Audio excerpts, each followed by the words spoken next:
do you love hidden gems?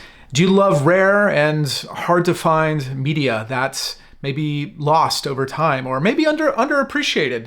Well, in the sea of streaming services, there are a lot of cookie cutters out there. Ones that maybe have a good film or two on it, and I don't know. And there's other ones that have a lot of great films that are more art house. But there is a itch that I have for, let's say, obscure, maybe hidden gems or just underappreciated cult films and weird cinema. And late last year, I discovered Eternal Family. So I wanted to talk a little bit about it today and give you an idea what it's about. And I don't know, maybe you would find it interesting too. So here we go. Let's check it out. So I have the website up now, and they have such a great variety of films and shows, things like that. Here's some of the ones I've been watching. The Czech Film Archive, Life is Cheap, but Toilet Paper is Expensive. Great film. I'm hooked. If there's one thing that I really love, it's pre-handover Hong Kong films. Some great stuff in there. I really need to do a deep dive into those type of films because I love that cinema from that time frame. You have staff picks, and they always have some great ones up here. Some Central and Eastern European films and animation, some stop motion, and just an assortment of weird ones. Here are some of the sci-fi and fantasy films. I'm looking forward to seeing Oblivion. That looks really good.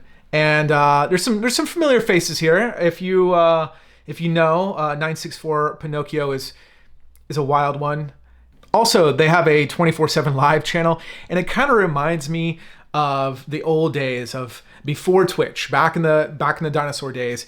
There was Justin.tv, and on Justin TV there was always obscure movie channels. There was always the MST3K channel going, and I would love watching that. But there was also people that just show obscure movies, media, and it reminds me of that. There was that energy to it of just watching it, and then like you connect with other weirdos who like these sort of movies, and that's really cool. And so they have the web version. Obviously, they have the on Roku TV, you can get on there, but you also can get an app on your phone to just watch it that way. So it's really convenient. And you know what?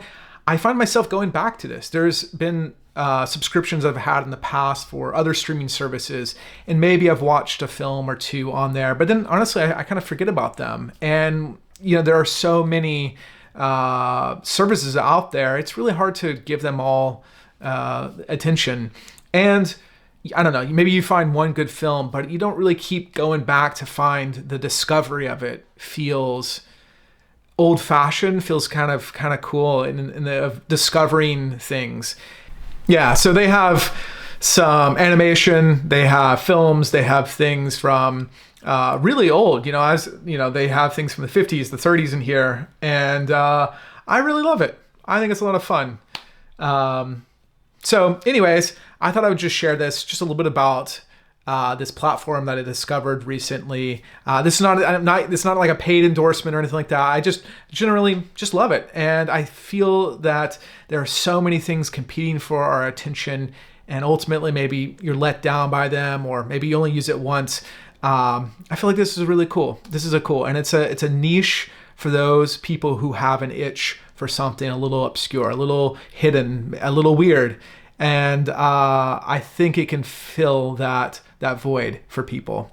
Anyways, that's it for today. I hope you give Eternal Family a look. I think it's definitely worth a look at. And we'll catch you in the next one. Bye for now.